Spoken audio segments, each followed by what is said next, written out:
السلام عليكم.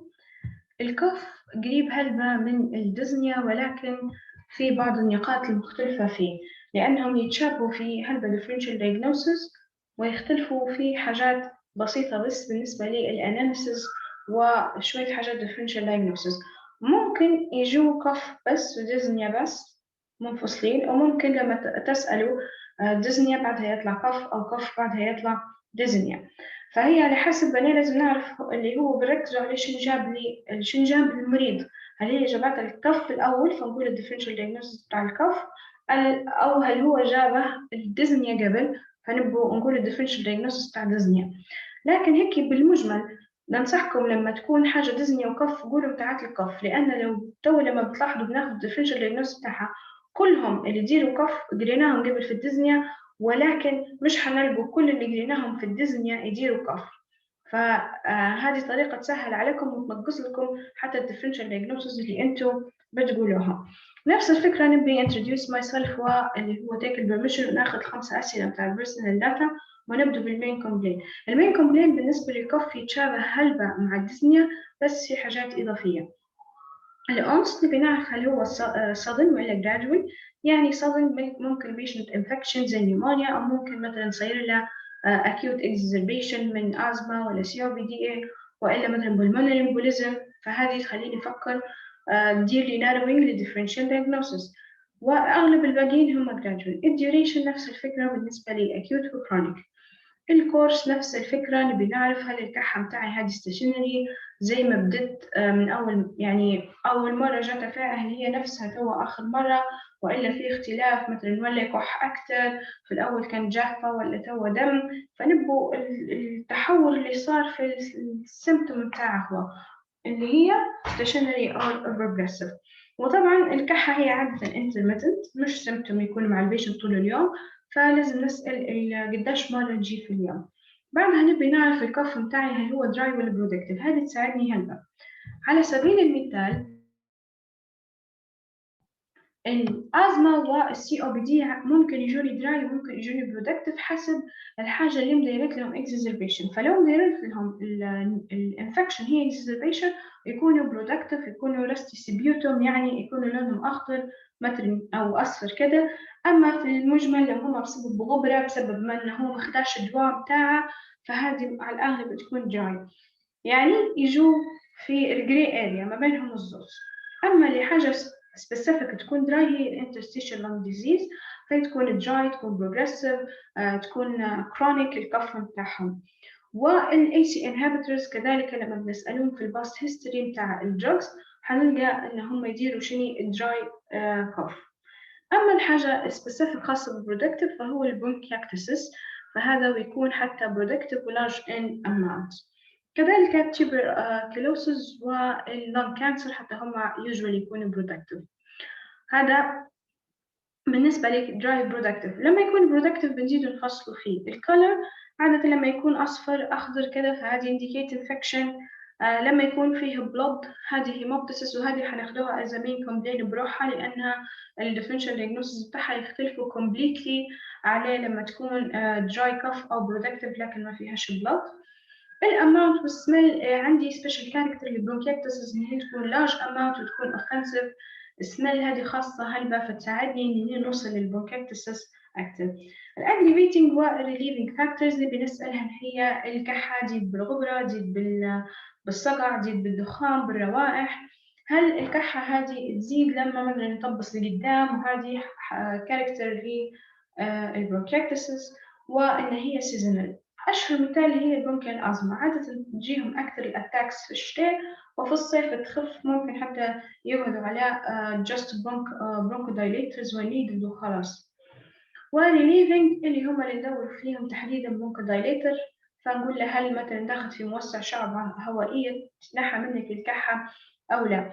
الدايرنال فاريشن حتى هو خاص بالبرونكيال أزمة، لو قال لي الكحة هذه تزيد في الليل أكثر من الصبح نفكر في البرونكيال أزمة.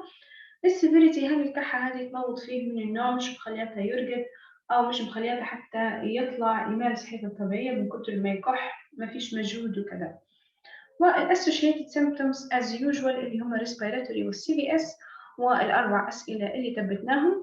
بس هنا عندي 3 أسئلة بنضيفوهم على خاطر ال upper respiratory tract infection which is common. هم مش حيجيني في الامتحان أنني نبي نوصلهم هم، ولكن أنا لازم نوري الممتحن إني سألته لأنهم very common في الكلينيك. ديما الدكاترة يحبوا التركيز على النقطة هي، يركزوا على الكومن وإني درت له اكسكلود، لكن هم يبوا يمتحنوك في الحاجات الأكبر شوية. فنبي نسأل لو عنده احتقان في الأنف، لو مسكوم يعني، أو لو عنده ألم في الركبة. نجول للديفرنشال دايجنوسيس ونفس الفكرة، نشوف الحاجات البوزيتيف مش هنعطل فيهم لأنهم غراب هلبة. النيزل كونجستشن، النيزل جوب والثروت بين مع الكف، هذه تعطيني upper respiratory tract infection. التراياد بتاع الأوبستراكتيف ايروي ديزيز بنفس الأفكار بتاع الديزنيا، ما عنديش فيهم إضافات. الانترستيشال لونج ديزيز كذلك، اللون كانسر، نيمونيا، تي بي وبلمونري أديما، فما بيش نعطل فيهم وناخذ لكم وقت منهم، بس نبيكم تلاحظوا قديش في الكف هنا نقصد differential diagnosis بالنسبة لأسباب الريسبيراتوري على الديزنيا. بعد عندي السي بي اس، غادي كانت عندي الريثميا، هنا عندي هارت فيلير بس، فلما يعطيني كوف وأرثوبنيا وبي ان دي وديزنيا وكذا، فهذا نفكر ديما في شنو، نفكر في السي بي اس. وعندي جي اي تي اللي هو ندور في الجيرد اللي هو الهارت بيرن، وعندي اللي هما السايكوجينيك. هادو أسباب شنو الديفرنشال دايجنوسيس بتاعت الديزنيا. بعد ما درنا اناليسيز للمين كومبلين بتاعي بالنسبه للكف، وخذينا السيمبتومز، عرفنا شو الحاجات البوزيتيف وكيف نربطوها ببعض، نبغى ندير سيستميك ريفيو. السيستميك ريفيو هما نفس السيستمز بتاعت الديزنيا لنفس الاسباب. نبي روماتولوجي على خاطر الانترستيشال لانج ديزيز، وعلى خاطر الدروكس يعني سواء كان ياخذ في الدروكس. هنا مهم الجي اي تي نبيه لأعراض الرايت سايد، هارت فيلير نبيه على خاطر الجيرد. النيورو بنفس الأسباب، والرينال كذلك لنفس الأسباب، لو البيشنت عنده لو اللمب إديما فنزيله في اكسكلود للحاجات أو للأسباب الأخرى بتاع لو اللمب إديما. الباست ميديكال حتى هو نفس الحاجات، ما عنديش فيها هلبة تغييرات على الديزنيا. الكرونيك إلنس هنا مهم إني نركز على اللنج والهارت ديزيز والدايابيتس والهايبرتنشن as risk factors. زي ما قلت لكم لو أنا شكيت مثلا إن هي برونكيال أزمة نسأل عليها specific، فلو شكيت إن هي هارت فيلير نقول له نسأل عليه specific. الدركس هنا عندي الإضافة اللي هم ال AC inhibitors والروماتولوجيكال دروكس اللي هم نفسهم سألنا عليهم، اللي هم الميثوتريكسات بصفة عامة. بالذات هو عادة حيقول لي لو عنده روماتولوجيكال ديزيز أو لو أنا نلقى من الأول في الجوينت بين، فهذا مهم إني نسأل عليه اللي هو للانترستيشال لونج ديزيز. والACE inhibitor ممكن هو يكون متشخص already heart failure، أو ممكن يكون عنده hypertension فياخذ في الACE inhibitor.